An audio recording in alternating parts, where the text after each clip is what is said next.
Baik, terima kasih kepada saudari yang telah membacakan doa. Nah, sebelum kita lanjut, apakah kalian sudah tahu nih apa itu konseling kelompok? Belum tahu. Berarti ini baru pertama kali ya? Iya. Baik, jadi saya jelaskan di sini bahwa konseling kelompok ini merupakan bantuan yang diberikan oleh konselor atau guru BK untuk membantu menyelesaikan permasalahan mahasiswa melalui dinamika kelompok atau konseling kelompok ini. Adapun tujuan dari konseling kelompok ini untuk membantu teman-teman untuk menyelesaikan masalahnya, baik itu masalah pribadi, belajar, dan lain-lainnya. Nah, jadi caranya kita konseling kelompok ini di mana teman-teman satu persatu itu menjelaskan masalahnya. Nah, nanti di antara teman-teman ini kita mengambil satu permasalahan saja untuk dibahas bersama. Adapun asas dari konseling kelompok ini yaitu ada asas kesukarelawan, keterbukaan, dan kerahasiaan. Di mana asas keterbukaan ini teman-teman terbuka untuk mengungkapkan permasalahan dari teman-teman, dan asas kesukarelawan ini teman-teman tidak terpaksa kayak di sini ya kan? Ya. Dan selanjutnya itu asas kerahasiaan, di mana ungkapan yang masalah yang diungkapkan teman-teman itu dirahasiakan. Kita tidak akan membicarakannya kepada orang lain. Sebelum kita mulai konseling kelompok, kita kenalan terlebih dahulu ya. Walaupun kita sudah saling mengenal, lebih baik kita lebih mengenal lagi. Mungkin bisa dimulai dari saudara anak saya. Baik, perkenalkan nama saya Nisa. Perkenalkan nama saya Sida. Perkenalkan nama saya Yana. Perkenalkan nama saya Risma. Perkenalkan nama saya Ulfa. Perkenalkan nama saya Sida. Baik, perkenalkan nama saya Nisa sebagai konselor atau monitor kepada teman-teman sekalian. Oke, terima kasih kepada teman-teman sekalian. Sebelum kita melakukan konseling kelompok ini, ada hal yang lebih penting, yaitu di mana kita sebelum melakukan konseling kelompok ini kita janji dulu ya. Nah, baik, ikuti kata-kata saya ya. Tolong tangannya disesuaikan atau begini saja. Ya, saya berjanji menyatakan bahwa saya sanggup dan bersedia menjaga, menerima dan memelihara informasi apapun, baik dari saya sendiri maupun dari orang lain. Dan kelompok konseling ini dilakukan 40 menit, apakah cukup?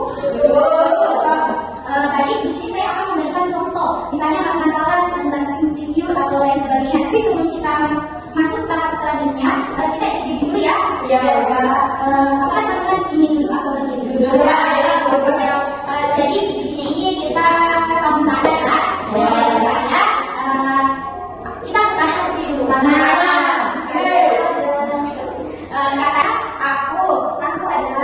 aku adalah orang yang baik. sama. Orang yang ini ya. Aku adalah orang yang baik. Aku adalah orang yang baik di sekolah. Seorang siswa perempuan, seorang perempuan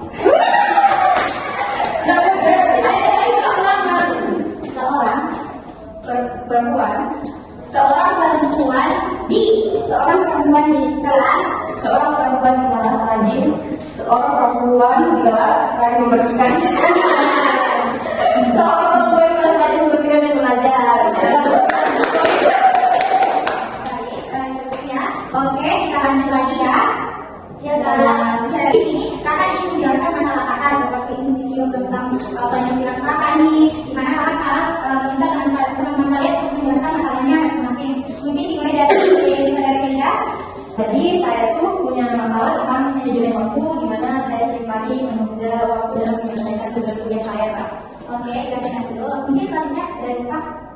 Jadi begini Kak, saya tuh sering ngantuk kalau belajar mata kuliah bahasa Indonesia.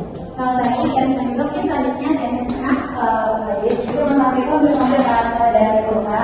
Tapi saya bukan soal tapi saya itu ketika masuk kuliah itu saya kurang serap dengan dosennya, sehingga saya itu malas masuk di mata pelajarannya. Oke, baik, terima kasih. Mungkin saya tidak. Jadi kan saya itu kurang percaya diri ketika belajar juga itu.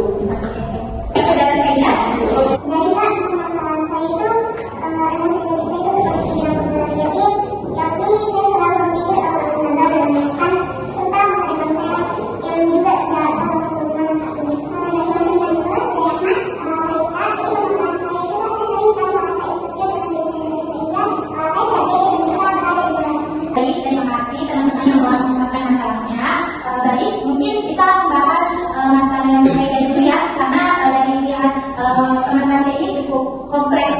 Baik, mungkin saya bisa menjelaskan lebih spesifik kembali tentang masalah yang telah dialami. Jadi begini, emosi negatif saya itu seperti pikiran-pikiran negatif, yaitu saya selalu berpikir gagal dalam melakukan sesuatu di masa depan, serta saya yang juga tidak tahu untuk melakukan apa, serta bagaimana bisa itu.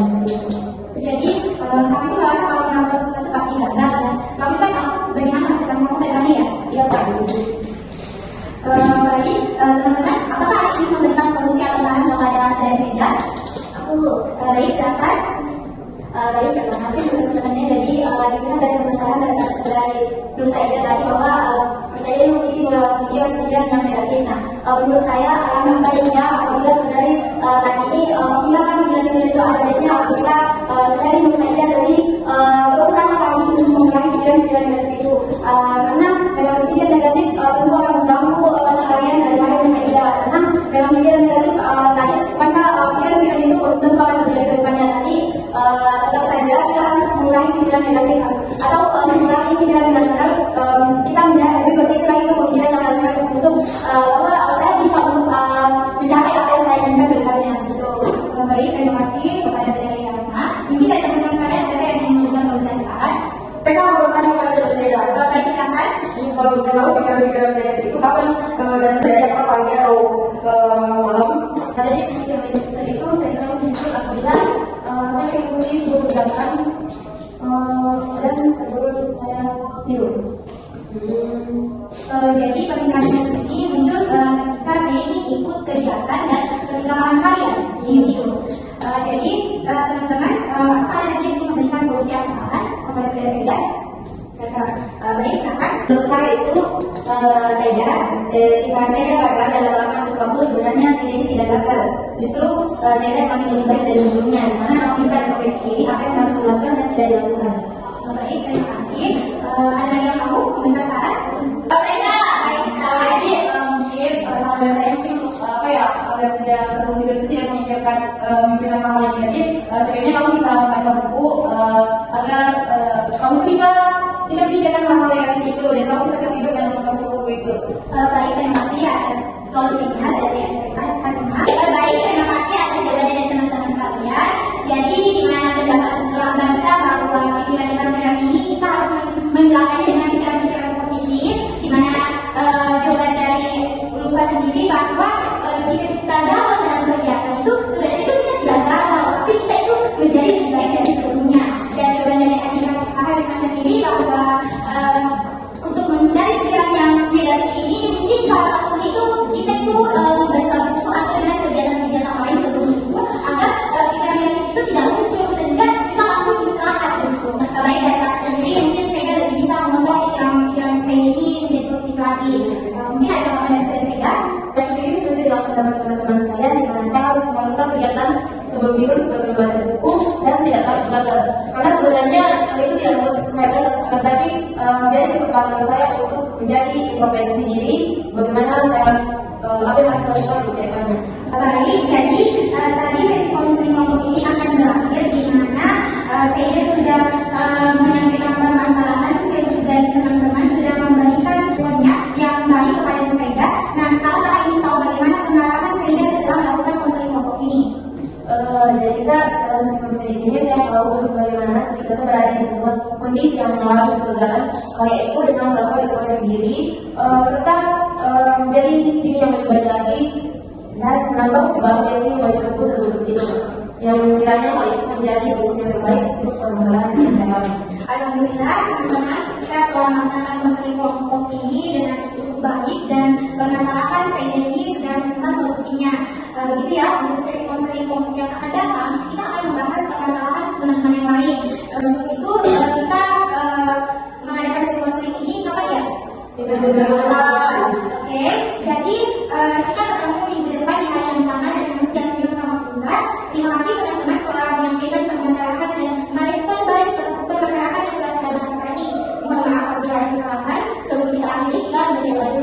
mulai.